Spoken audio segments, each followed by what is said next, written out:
I wanted to welcome you this morning. Howard Rosenbaum is our next speaker in the Deans Colloquium Series, and we're very happy to have him with us. Dr. Rosenbaum is Associate Dean and Associate Professor of Information Science in the School of Library and Information Science at Indiana University, and he's been on the faculty there since 1993. He also directs the Master of Information Science program, Director of Internships, and Co-Director of the Graduate Certificate in Information Architecture program. His research focuses on social informatics, e-business, and online communities, and he has published in a variety of information science journals and presented at ACES, iConferences, and elsewhere. In 2005, he published Information Technologies in Human Context, Learning from Organizational and Social Informatics, along with co-authors Steve Sawyer and the late Rob Flynn. He teaches digital entrepreneurship, information systems design, and intellectual freedom, as well as other classes. He has been recognized often for excellence in teaching and for the innovative use of technology in education. He's received numerous awards related to teaching and the use of technology in teaching. So please join me in welcoming Howard Rosenbaum. We're happy to have you here.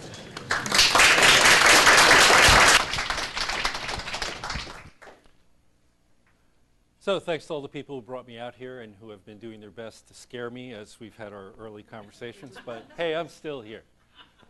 And it's also nice to look out in the room and see so many people that I know and have interactions with. And that's from being in the field for 25 years.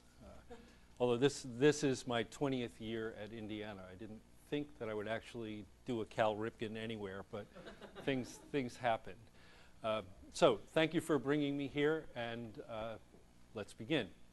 So my topic, iSchools, Educational Entrepreneurship, and Information Professions, is intended to be a high-level overview of where the movement is going and thinking somewhat about what we can do. So I'll talk very, very briefly about my background as a way of saying, yeah, maybe some of what I'm doing here makes sense. And then get into the topic. So I'd like to break it out into three parts. First, talk about social informatics, ICT, and change. And by that I mean information and communication technologies. Second, think about the kinds of impacts that these changes are having on the information professions. Because it's pretty clear that the world of work is changing around us, both for us and for many of the people that we are training and sending out into the world. Third thing I would like to do is something that I'm working on for a different project, but it seems to have some relevance here, to make the argument that we can think of the iSchool movement and iSchools as part of a scientific and intellectual movement, and I'll talk more about what I mean by that specifically, and use that as a way to talk about where we've been and where we're headed, and then finish with a discussion of one response that I think is very, very intriguing, and that is educational entrepreneurship. And I'll stop for a moment to make a pitch for next year's Elise in Philadelphia, where I'm one of the program co-chairs, and strangely enough, the theme is going to be educational entrepreneurship, because you know, it's happening. So I hope to see a bunch of you there. So the problem that we're dealing with. It's pretty clear that information organizations are changing, and it's pretty clear that they're changing rapidly. So I buy into the idea that this is a disruptive change, more so than a slow evolutionary change. And we're moving in a direction, hey, Kat.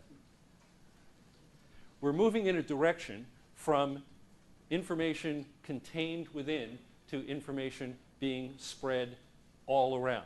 And it's interesting to think about the impact on the various organizations and people who work with these types of information when it's digital and pervasive.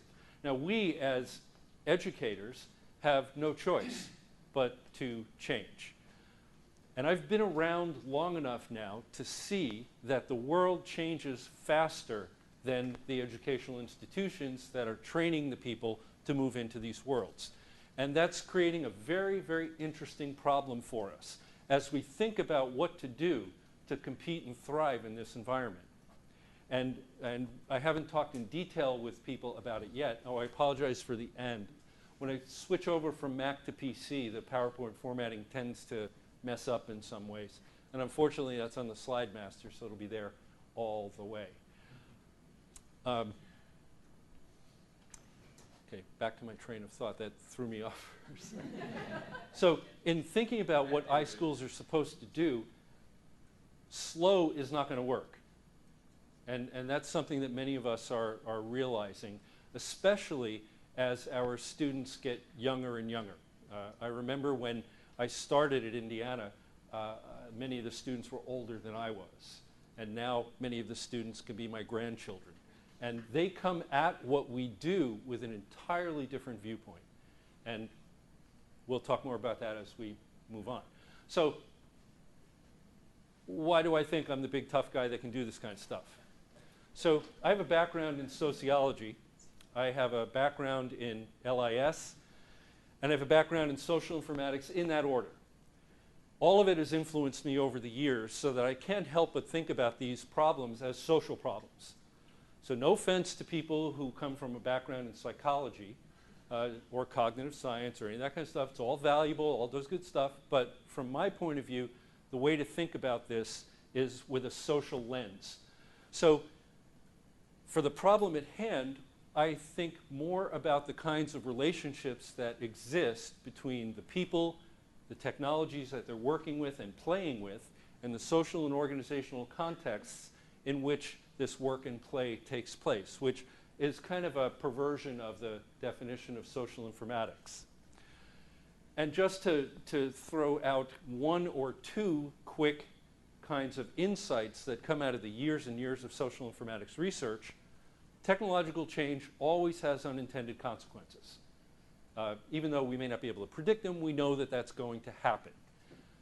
Second, we also know that technological change produces winners and losers. And if we are in this period of rapid technological change, it's interesting to think about the kinds of consequences that can occur and start thinking more carefully about who these winners and losers might be. And that opens up digital divide, all those other kind of issues, but I'm not going to get that in this talk. So, part two. We're enmeshed in a web of social, economic, political, cultural forces that are shaping the way that we have to do our work. We see that it's changing the organizations that we send our people to work in. And by the way, I should have back up to say, our situation is kind of interesting because, like my school, you're a professional school, but you're a research institution. And that creates some very kinds of interesting tensions that play out in different ways in different organizations. So the form these tensions take at my place may be a little different from forms they take at your place, but they're there. And it's just part of what we have to deal with. That slapped us in the face when we were getting ready for our accreditation and doing our self-study and going through our process with COA. So I make an assumption that the schools and departments in which we are working are embedded in larger contexts, which in turn are embedded in larger contexts, all of which affect us.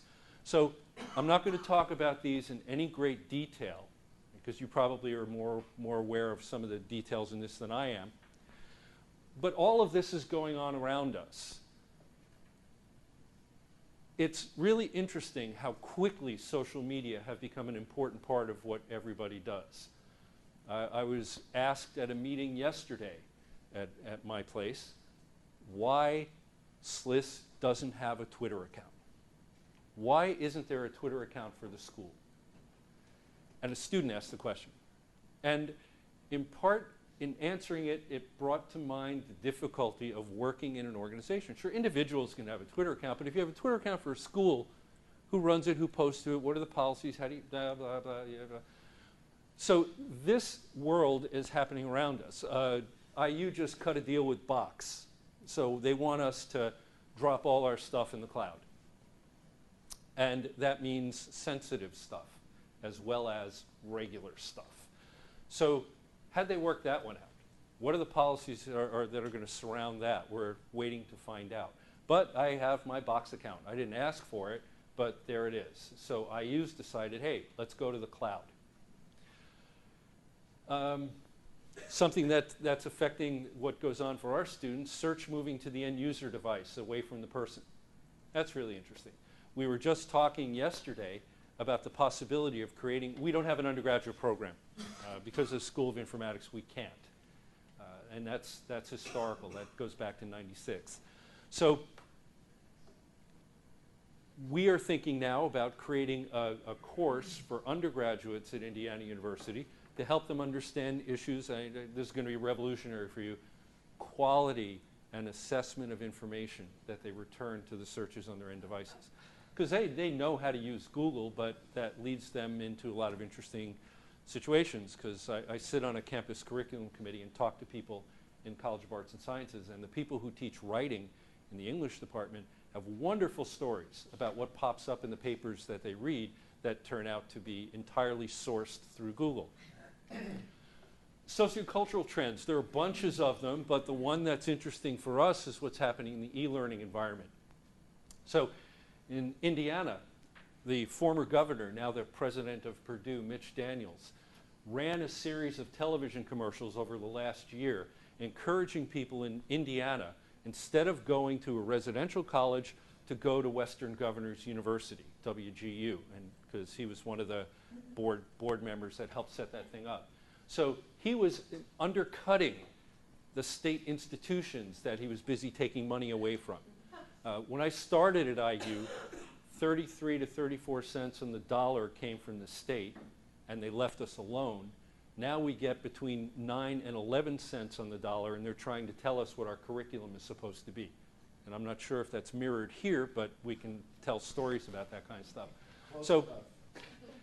So there's a whole bunch of online MLSs in our field. And one of the things we always wondered about at my place was whether it was worth jumping into this world, because we depend heavily on the students that come to see us for a year and a half. And we don't want them working from home. At least that has been the philosophy at IU. Until this year, when the president said every school now has to have an online initiative. So we jumped right in, and one of our faculty members, my colleague Cotty Borner, is doing a MOOC on information visualization. She's got 12,000 people in it. How much money is that making for the university? Nothing. In fact, it's costing money because it's taken her a lot of effort and time, and she's a high-priced faculty member, to get that thing up and running. But she's really excited by it, and the students are apparently having fun. And in the School of Information, Jeffrey Fox, some of you may know, a computer science person, is preparing one on cloud computing. So that's our initiative, to try to jump into this world. And did you hear about the MOOC that Coursera had to shut down? I was in it. Oh, were you? And it was on setting up online courses? Beautiful. How can it get better than that? Scholarly communication is undergoing great changes, and we have some people on, some of my colleagues who are studying these changes, trying to understand the way in which our research world is changing around us, because it's clear that the way science is done is changing, and some of that is because of the technology, some of that is because of what's happening politically, which I'll get to in a moment. Another kind of trend is the routinization of this embedded network computing. At Indiana, there's a mobile app for the kids that they can hit to see if there's a seat available in a particular computer lab, which when it was announced, I thought, amazing. I've never heard of anything like that before. Of course, within 6 months, a kid was using it to stalk another kid and had his computing privileges revoked, but he figured out very quickly how to use that to find somebody when a person, he hacked the mobile app so that he would get the IP when a person logged in, and yeah, it was kind of a nasty one for the J board to deal with. But it's clear that these devices are changing our lives in ways that I don't think we really understand well. It's created a real interesting need for personal information management. And there are people at University of Washington who are thinking about this harder than some of the rest of us. A lot of people are thinking about it. In fact, I proposed a syllabus to my curriculum committee a year ago on personal information management. They said, no, we don't think that's important. So I have a syllabus. I have a really nice worked out syllabus on PIM that wherever I go, I'm taking it with me. We also see the importance of online communities. And again, I have colleagues at my place, and I know some of you are too, who are looking at these online communities and thinking about it, even from little things, like a friend of mine who did a funny little study where she compared reference answers from online reference and from question and answer sites and found that statistically they were equally good. You say, uh-oh, that's interesting. You are probably aware of this, but I always like to head off to Pew and see what they're coming up with. And this is a recent one that shows that in the US, we're all wired up and we're behaving in crazy ways with all this wired stuff. I am not a texter, but a friend of mine had a teenage daughter who did about 13,000 texts in a month and had her phone taken away. And I don't even understand how much time that takes. I have no idea how much time that takes a kid to do. Everybody's using their social networking sites. I'm getting all these stupid requests to be on people's stupid LinkedIn friends and people. I'm just kidding. Actually, LinkedIn has turned out to be a really interesting tool for me to stay in touch with graduates. I have a lot of people who've left the program, and it's a wonderful way to find out what they're doing and be able to contact them if necessary. So what is happening as a consequence is that information is becoming pervasive, embedded, and ambient. And there are some people in HCI who are doing really interesting work on thinking about ambient computing, ambient information. Something that is of real interest to another colleague of mine, people using the net for health information. And that's raising all kinds of fascinating problems about thinking about information quality. Again, this came from Pew. 55% of people who said they did that were looking for a specific disease or condition. And not to get personal, but it's part of the story. My mother recently went through at 84 breast cancer and went to her doctor with a printout of all this information, because she's a former teacher, that she pulled off the net and has turned herself into an amazing searcher. She also discovered that she can talk to her grandchildren in England via Skype, so she's more of a Skyper than I am, and it's pretty funny to talk to her about it. But she walked in with all of this medical information, and the oncologist said, "What's going on?" She said, "You're not going to sell me anything I don't understand." Right? And that's what a lot of people are doing. Some of you may know Karen Fisher at Washington. She's just got done teaching a course on this.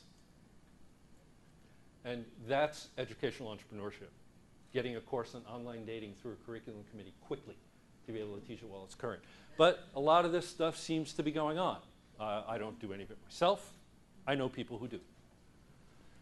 I'm not going to go through all of these, but just it's a point to give you the numbers about how much people are engaged in working with these different kinds of social media sites. And I'll come back to the impact in a second, but politically, there are all kinds of trends that are happening. And this first one really refers to my state, and I told people I would be repeating this. Your current education guy, Tony Bennett, was our previous education guy, Tony Bennett, who got voted out and replaced by a school librarian, which we think is hysterically funny. She's a Democrat, and she's working in an entirely Republican-dominated legislature. So the House and the Senate are both dominated by Republicans. So we're wondering what she's going to be able to do. But one of the things that Tony did before he left was to deprofessionalize school media librarianship. So now you just have to take a test. You don't need an MLS. Got to be a teacher and pay $100 or so for a test. So do you spend $30,000 on the MLS or $100 on the test? Let's think about the cost benefit here. And our IUPUI campus, which had been the main training site in the state for school media, some of you may know the name Danny Callison, he really built that up, overnight went down by almost 60% as people just stopped coming to school. So I hope it's not going to happen too many other places, but you know, he did it in our state and he's now your guy, so you'll have to see what happens. All the models are changing, and as our local public library director, Sarah Laughlin, tells us when she comes for a visit, she spends a lot of her time fighting off the county attempts to take money away from her and her library, which Monroe County Public Library was #1 for their size last year. So it's actually a jewel in the crown, and she still has to fight to keep her budget from being cut. Other kinds of political trends that are affecting us in an interesting way. I consider this political, you might not, but NSF says if you're going to get money and generate a data set as part of your research, it's got to be open. And I'm not saying good thing or bad thing, it's a thing. And then we have to say, well, what does that mean? And of course, that's an opportunity because now we have to think about data curation. And the scientists don't care about the data curation, that's somebody else's job. Government agencies moving towards digital, this idea of increasing accountability and oversight. Did you have fun getting all your student assessment and program review data together for your accreditation report? We did. It was wonderful. Fun is one word for it, yes. Yeah, it was a lot of fun. And actually, Indiana University's accrediting body hit them in the last accreditation saying, where is your program review data? The next time we show up, we want every program to have summary assessment data. So that meant that the president said to the provost, said to the vice provost, said to the associate deans and the deans, where's that stuff? So actually, when we went through our accreditation, we made sure we did some program review stuff, so when they come back to us, we have it. Economic trends, this is going on, you know the Google Book story, you know about all the information companies that are starting to encroach on what we do, and it's creating an interesting tension in a lot of different areas. I'm friends with our serious acquisition librarian at IU, and she has wonderful stories about the negotiations that she has with academic publishers over the various print and electronic resources that they have to acquire. Decreasing enrollment, decreasing budget. We got that going on. I assume you got that going on too. I heard a little bit about it. I'll try to find out more as I continue meeting with people. And for-profit online education is creating a big challenge for a lot of us as we're thinking about what we're trying to do. And this is a funny little thing I like to throw onto the screen just to kind of make people gasp. Now, there are a lot of criticisms of the way that BLS gathers and analyzes their statistics. So I just want to say that before saying that this is from 2013. Archivists are expected in the next 10 years to have 700 openings in the United States. I was shocked when I saw that because we have a pretty healthy archives program at our place, and we're turning out people, and now I'm starting to wonder where they go. And then I'm sorry, that should be librarians. BLS Job Outlook, a little bit better, so employment change. So we're talking about 12,000 jobs for those two specialties. But then I looked at the ELISE stats, and they say that we graduate as a community about 6,000 people a year with MLSs, all told in the United States. So I'm not real good with math. I'm a qualitative guy. But it appears to me that we got 60,000 people chasing 12,000 jobs, and that's what we're looking at over the next 10 years. So put all this together, and we're in a very interesting time. Then we think, what are we going to do? So again, to bring it up to a little bit higher level, away from the depressing statistics, Bowker and Starr told us a while ago that as we engage with these kinds of technologies, they lead us down a path, and that path opens some doors and closes others. And it leads us to have a particular kind of view of the world. So if everything I'm saying makes any sense at all, we're in that path somewhere. And it's probably a good time to start thinking about what doors are opening, what doors are closing. So we'll try that just a little bit in terms of the impact on the information professions. I like this quote. I'm not going to read it. I like this quote because it's another one of these ideas that we have to think about when you have Google and you have Amazon and you have libraries and bibliographic databases. What are you going to do? And how are people going to work? So my good friend Ron Day teaches the reference course at IU, and he was telling me yesterday about how difficult it is to convince some of the younger students that Google is not the only choice for finding stuff. And he said that some of us who took our courses a long time ago, and in my checkered past, I have an MLS from Syracuse, I took a treasure hunt reference course. Remember that kind? Mm-hmm. So these days, he had to stop. Ron stopped doing the treasure hunt reference course because it was just Google, Google, Google. So now he has him doing other kinds of things. He's coming up with a whole new way to conceptualize reference, which we're hoping will be intriguing to people. That's a way of trying to deal with this. And the problem is that if a lot of people think that this is a good way to go, whether they're right or they're wrong, it's a lot of people. What do? How do we convince them? How do we help them understand that there are other ways to go? But I'm not going to be all that pessimistic, although it is my nature to be cynical. I can't help it. if we think about it in a little bit different way, we are thinking about how libraries are coming up with some really interesting, innovative, and creative ways to adapt to these kinds of changes. At IU, if you go to the library page and you check Contact a Librarian, you see they got about 6 different options, including live chat, to get through to somebody. And I've talked to people who are at the other end of that, and it's all being used. They're getting all kinds of digital inquiries that are coming in. They're talking about, but haven't done yet, the bring it to the people idea. So you take the reference librarian out into the field. I don't remember what conference I was at, but somebody was explaining that at their place, they go to the librarian goes to the student center, sits down, gets a cup of coffee, puts a little sign up on the table saying reference librarian at your service. And then people wander over. And that's not the technical version of what's going on. So again, my place is the best example for me because I'm closest to it. The electronic resources that the library is gathering and making available are amazing. It's just really amazing. So many people don't have to go to the library, use it all the time, and the library space is now a 24-hour information commons that has talk zones, quiet zones, and really high-end equipment that students are using all the time. Brighter side, there's talk about a national and possibly transnational research cyber infrastructure where libraries provide the pathways.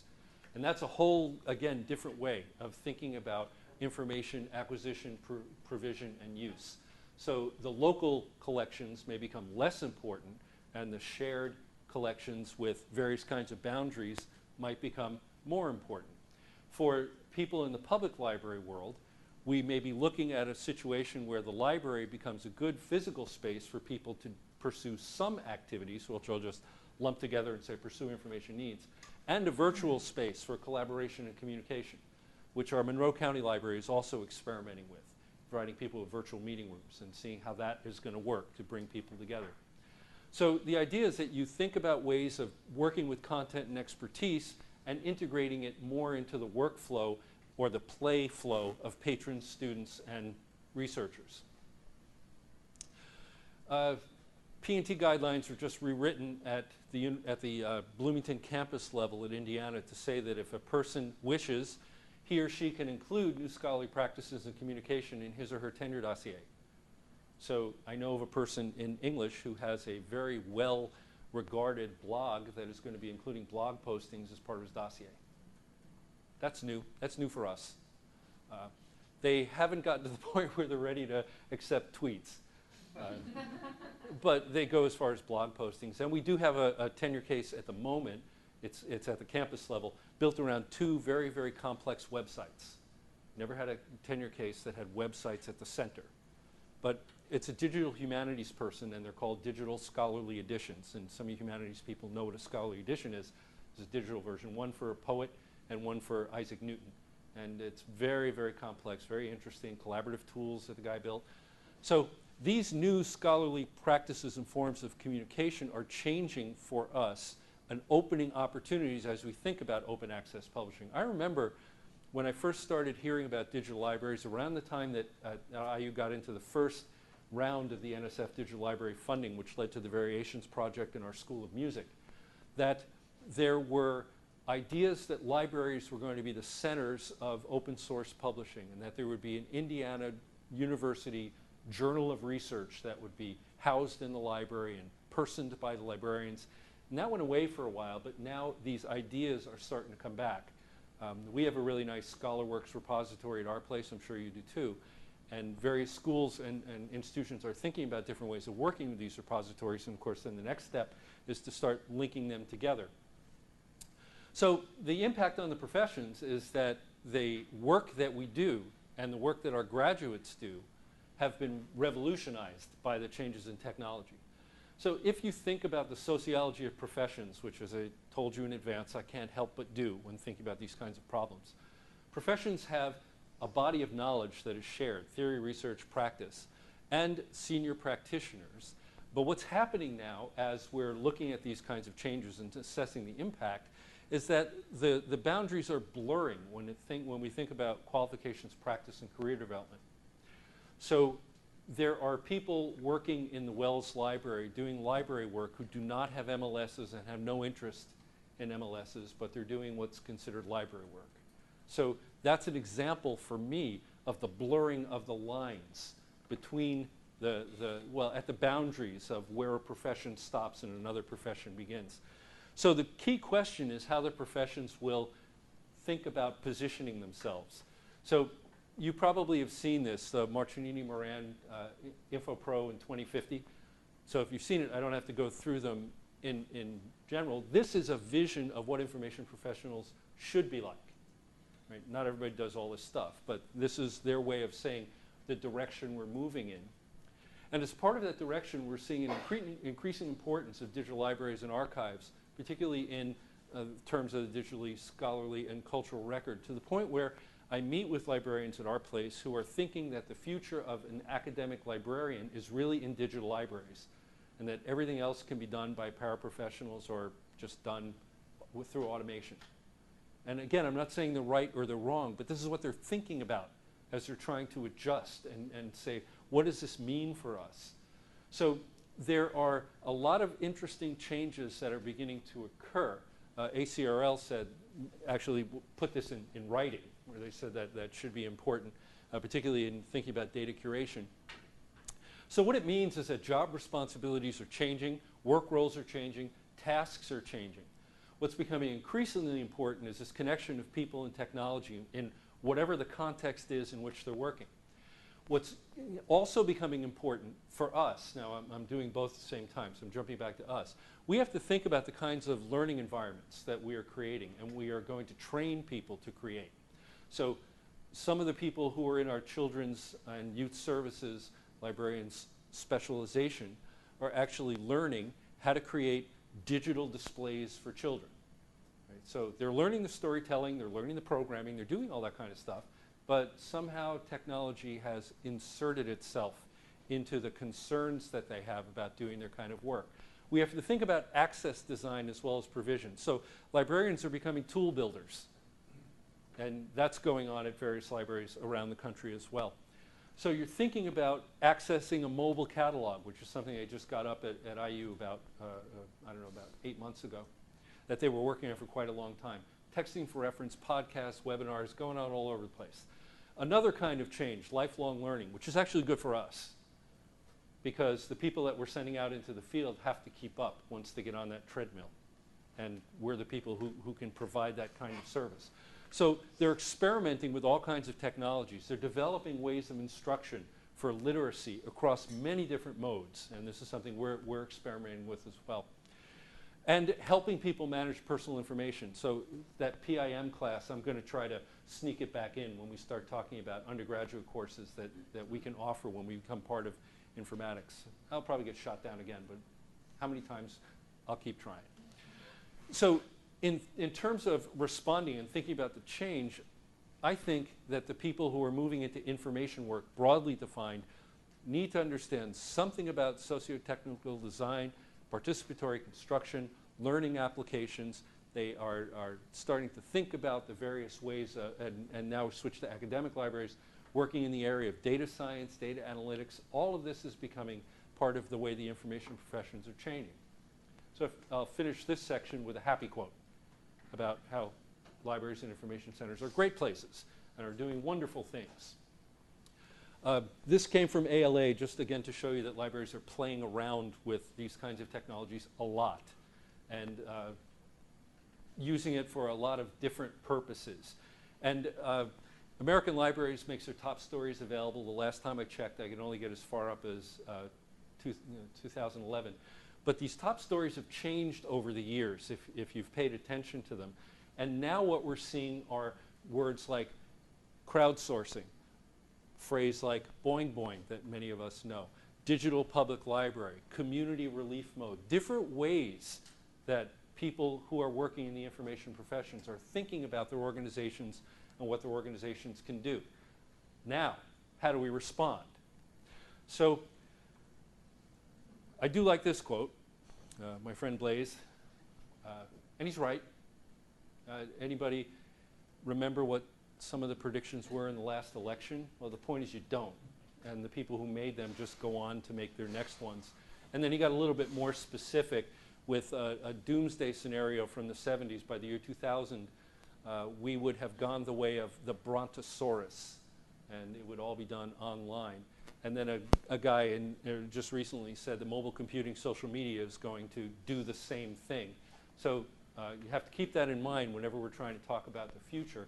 But I'm going to try to layer a conceptual framework on this part of the talk with an approach that I'm finding increasingly interesting. These two guys, Frickel and Gross, wrote an article in 2005 about social and intellectual movements, where the basic argument that they're making is we've learned a lot about social movements out in the world. Let's apply that to the academic world and see what we can learn. So the setup is that the great person explanation, the myth of the big book, those are not good for origin stories of scientific and intellectual movements. So you will probably see it in 2014, but I'm working on a chapter for an edited book that I'm doing with a colleague on social informatics. And my chapter is going to be History of Social Informatics, which is actually going to say it's not Kling. Kling didn't start it. It didn't start with him. Something happened that made his name get more associated with it than anybody else, but there's a 15-year history prior to Kling that I'm trying to write about. So that's this idea that scientific and intellectual movements emerge in a way that, in a sense, challenges some established pattern of inquiry. And once that happens, they're either going to win people over or they're going to fail. So scientific and intellectual movements have trajectories. So the iSchool movement has a trajectory. And this may help us understand something about what's happening in that trajectory.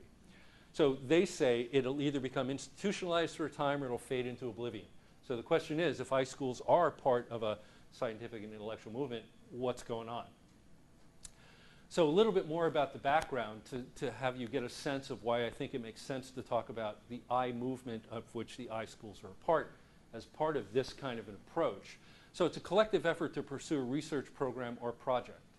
And the nature of the resistance changes on where, thinking about where you were. Bye. It's okay. And if it emerges and develops, then some of the characteristics of social movements come into play. Collective action, recruitment, training. The idea of shared action frames means that we develop a common way of thinking about what it is that we do. Another part that's important is mobilizing and raising the profile in relevant academic communities. And I've been to every single iConference. I ran one in 2010, and I have seen it develop over time as an attempt to raise the profile in relevant academic communities. And the question is, how well is it done? Right? So do people at SIG Chi care about iSchools and the iSchool movement? Not so much. Now you may argue with me, but that's my impression. Not so much. It develops around a particular knowledge core. So is there something that provides a core for what iSchools think about and what iSchools do? And I would argue yes. And if you look over the papers presented at the iConference over the years, you'll see people attempting to define, explicate, and add to that core. I like this one. Participants are oriented towards that core regardless of their understanding of it. So if you've talked to people in our community about iSchools and iSchool movement, you see people have various levels of understanding. They may get it right, they may get it wrong, but they know about it, and that's what they're saying. And the part that also makes for interesting parallel, early leaders tend to be the high-status academics. This is not a great person. They don't show up at the beginning. They show up. So for those of us who have been around the iConferences for a number of years, you remember the deans who call themselves the Gang of Three, the Gang of Four, the Gang of 10. And at the early iConferences, there would be people, there would always be a session where the deans would sit in front of the entire audience at the end and say, here's what happened at the iConference, and here's what we learned. But that stopped after the third one, because it started getting a little strange when they couldn't tell us all that much about what it was or where it was going. So once it emerges, then it develops its structures, its practices, its core, and I think that's going on with our movement now. We begin the work of research, publication, and presentation that are identified with this movement. And early members make use of the social networks to make it happen, and then the hard part is working to attract new members established academics and new students. And I'm doing this work also, as I say, in the area of social informatics. One of the hardest things is to have people identify themselves as being in social informatics. So I had a fabulous argument with Rob Kling in about 2001, where he said Lucy Suchman is a prime example of social informatics.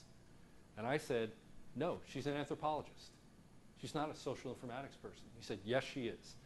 And then, sadly, he died, and then at the celebration of his life, Lucy was there, and I went over to her and I said, do you consider yourself a social informatics person? She said, not a chance. And then we start thinking about who's in and who's out, and trying to attract new members turns out to be kind of interesting. So you've noticed that the iSchool movement has brought in computer science programs, and it's brought in business schools. And the original idea was that it was iSchools, not B schools. But that's happened anyway. So we attempt as a movement to take our place in the world, and then all kinds of stakeholders have a role in what we're doing that enable and hinder our process, our progress. So if we think about our trajectory, a lot has to do with the resources. So when Mike Eisenberg went to Washington, what did the president give him to build that program? Didn't he get about 15 million bucks? I don't remember the exact amount. But he got resources that allowed him to build an iSchool. What they do at Indiana, the state legislature gave the campus, at a time when the campus budget was flatlined, 14 million bucks to build the School of Informatics. Now, of course, they didn't give it to the library school and said, change your name and be a cool school. They just built a brand new School of Informatics. Demonstrate the impact of research. That's something that is going on now. There was a session at the iConference where funders came in, and Kevin Croston is now a director at NSF. And they were talking to us about ways to get your research noticed so that it's taken seriously when you send your proposals in.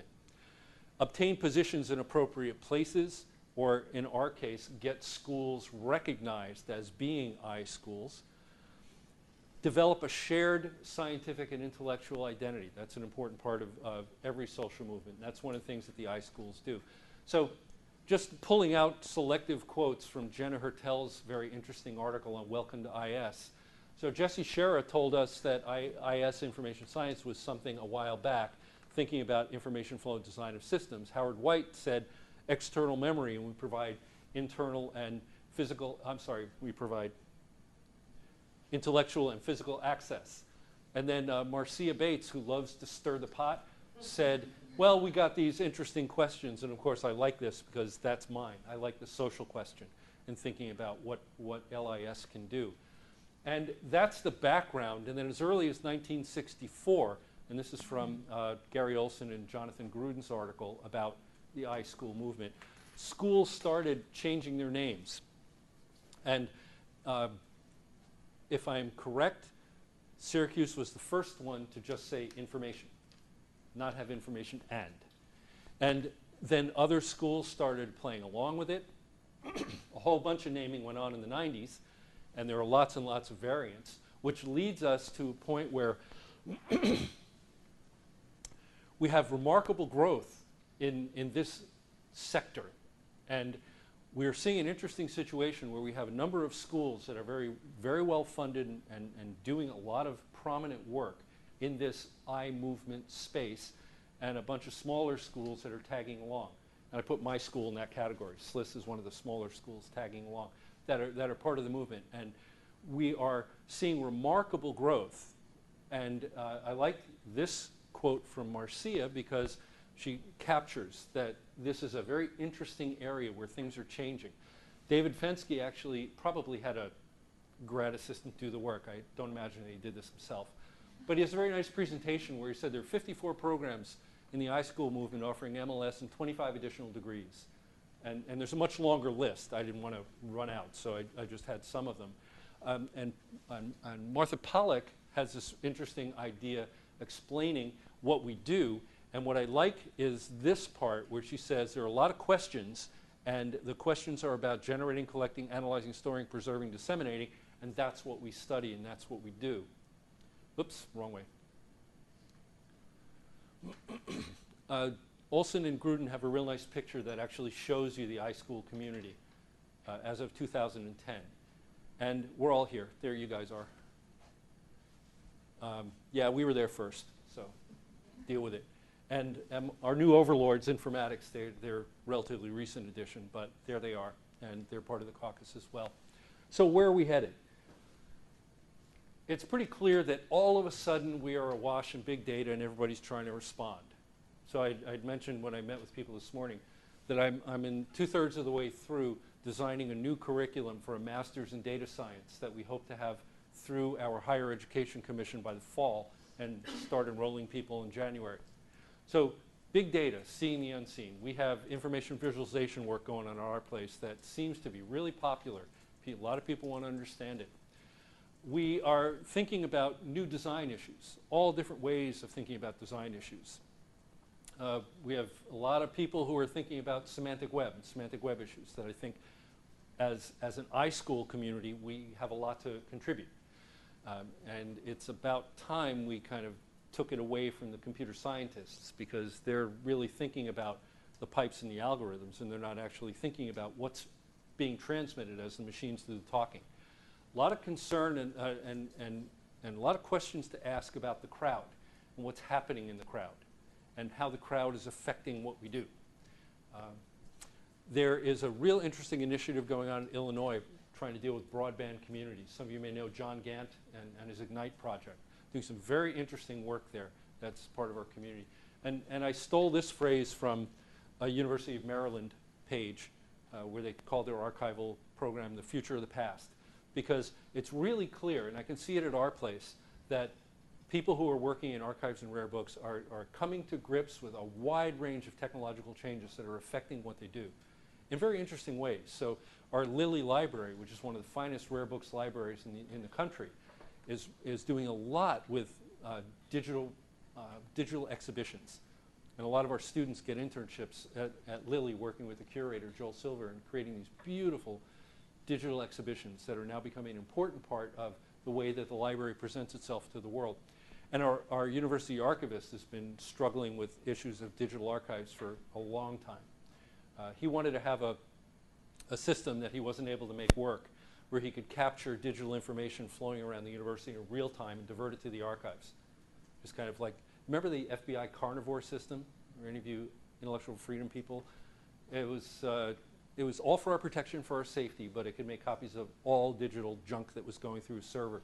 So he wanted a version of that at the university so he wouldn't have to go knock on the door of the registrar to get the information that he wanted to collect. Didn't work, but he's still trying it. And Olson and Gruden say, in terms of where it's headed, the study of information is probably in its infancy. And that's something we forget. I've been looking at this stuff for 20 years, but it's still really a drop in the bucket for thinking about where it might be going. So, iSchool response. I think there could be a lot of different responses, but it's just the one I want to focus on for the moment. The idea of educational entrepreneurship. So we do have the tension in our world between theory and practice. If any of you are familiar with some of the management literature, particularly in MIS, Management Information Systems, I've been looking at that literature for a number of years now, and about every 6 or 7 years, a debate reemerges about whether managers pay any attention to what we do. So it's the research versus relevance debate. And it keeps coming back and it never gets resolved. And we have similar kinds of tensions, although we don't write about it in as gut-wrenching terms as they do. Anybody go to AMCIS conference in the summers? There's a really interesting panel with Ben Bassat and some other people gut-wrenching it live, the stuff that they were putting in writing, really getting animated about this tension. And we know that there are utilitarian concerns that are pushing us. We know that we're thinking about changing the kinds of pedagogical practices that we're engaging in. We're thinking about how to modernize. And Marcinini and Moran say it's time for us to think about redoing education. So what are our challenges in doing this that the entrepreneurial answer may become evident? How do we get the right students? I was sitting in a meeting where somebody was going on, not in my school, but it was a different school, about how they're getting lots of applicants, but the applicants are not good. That they're really dissatisfied with the quality of and this is the PhD applicants, really dissatisfied with the quality of the PhD applicants. They were saying, how do we get the right people? How do we get the people here that are going to really do what we need to do to push our program forward. So how do you recruit the best and the brightest? And then once you get them, how do you keep them for the rest of their lives? Both as a money trail and because it's good to stay in touch.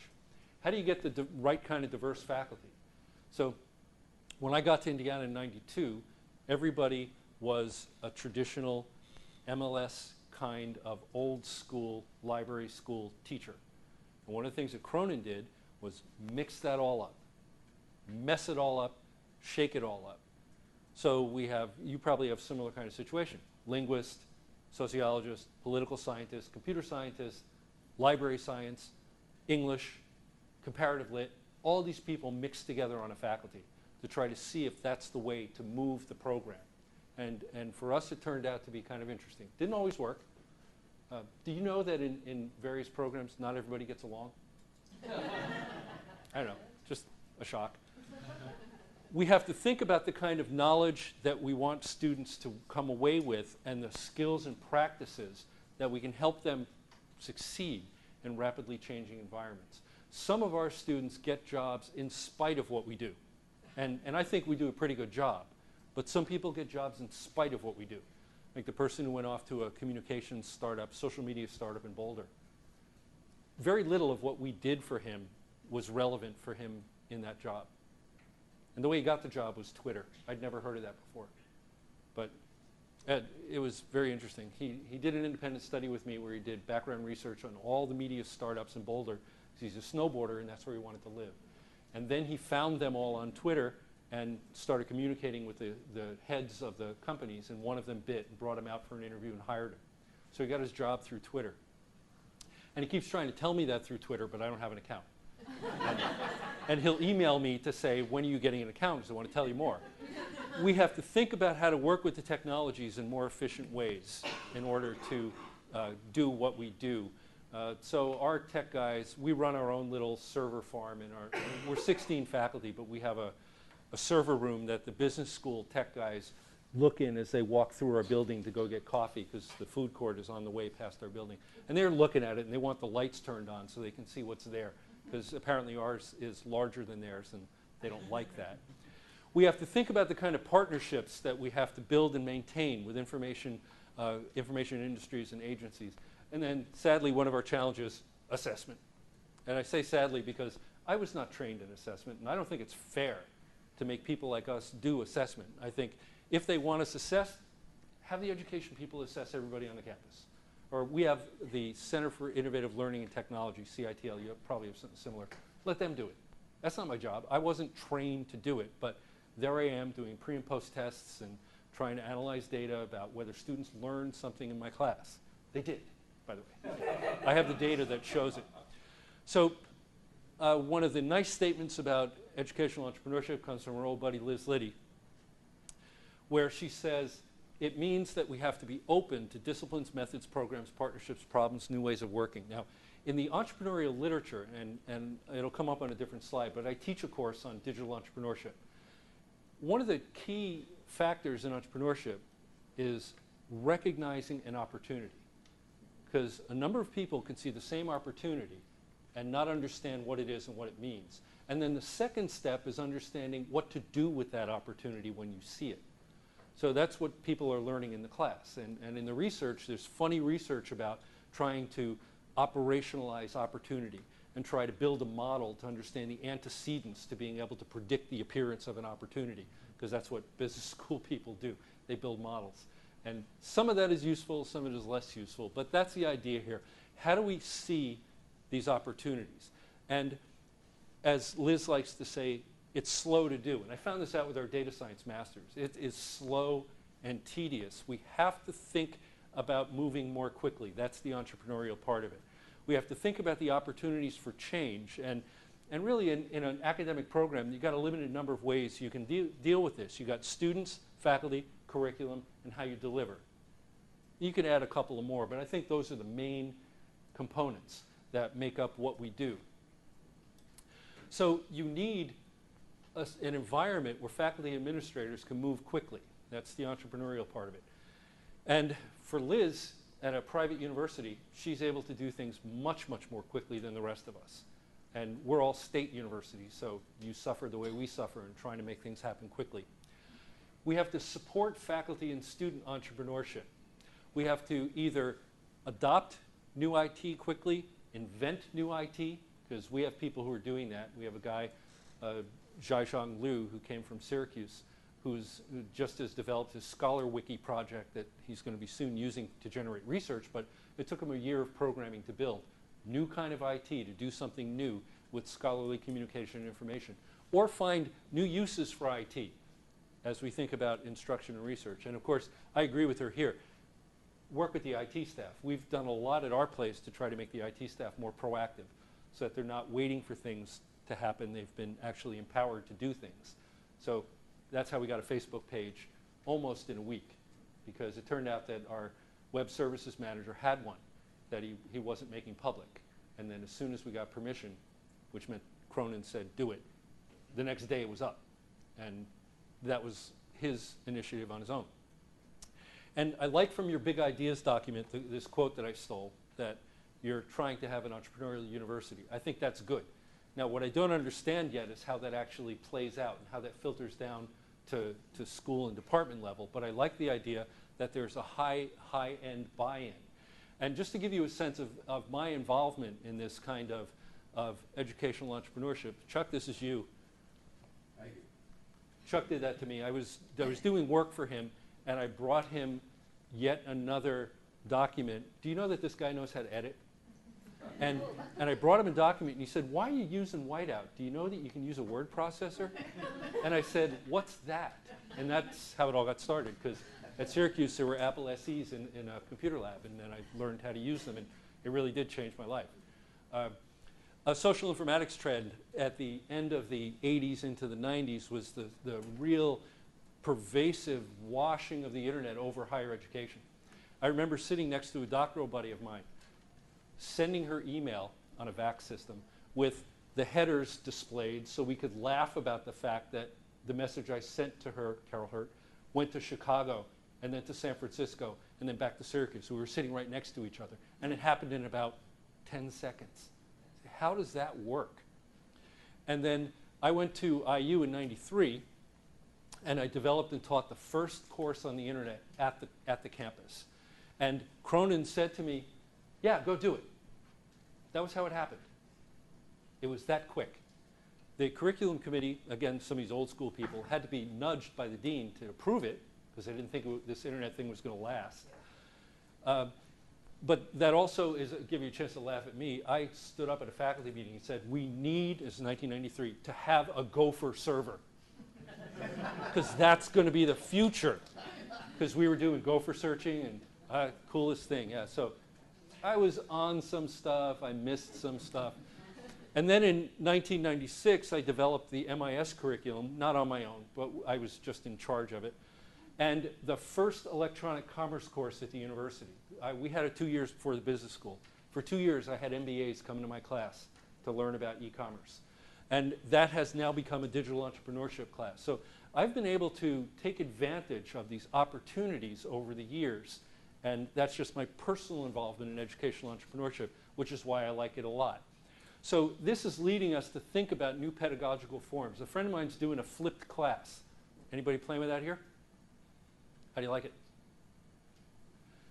I know what it is. I know how it works. I'm not interested in doing it yet. Record your lectures first. They watch your lecture, then come to class and you do things. So there are certain kinds of material for which it works. Who knows? I like problem-based learning. That's something that I've integrated into a lot of my courses. And from the evaluations, it seems to be a really interesting way to work. So in digital entrepreneurship, they have a problem. Create a new business, write a business plan, pitch it to venture capitalists. Because I have real VCs or IT people at the end of the course. They evaluate the presentations, and the best presentation gets the highest grade. And they have to have a working prototype of whatever it is. Can't be pornography, can't be illegal, but it has to be digital. And they have to have a business plan. So that's a problem for a lot of our students. It's really tough, because hardly any of them have even read a business plan, no less written one. But when they get out of the class, they know how to do it. So we are, in terms of this entrepreneurial approach, exposing students to librarianship, IT, instructional design, trying to create blended librarians. We're thinking about all kinds of strategic partnerships. And I've laid off the e-government because it's not my area, but it is a big area. And we have to do a whole lot more with that in our field. A lot of entrepreneurial opportunities that some places are taking better advantage of than others. Working with cultural heritage institutions. You guys are doing a lot more than we are. I wish we were doing more, but we don't have the capacity yet to really do that. We have some relationships with the Art Museum, the Mathers Museum, the Center for Stone Age Tools and Banging Things, but not as much and not well. So what we can do with our entrepreneurship is to think about innovative curricular offerings to try to prepare people to move into this kind of world. So one of the things that we're doing, we have dual degrees. We're about to negotiate our 20th dual degree, which allows people from 2 different schools and departments to get a combined double master's, which, as you know, in academic libraries is really useful. And we give it to them for less. So we knock 6 credits off the MLS or 9 credits off the MIS, and the other department knocks it off. So we're just getting one set up with the Center for Instructional Technology, the Department of Instructional Technologies, IST, in the School of Ed. And it's going to be a 60-credit dual degree that they're going to be having that will give them lots of instructional design skills and librarianship skills, and we think that's going to be a really nice combination for certain kinds of academic library positions. Let's see. I'll stop there.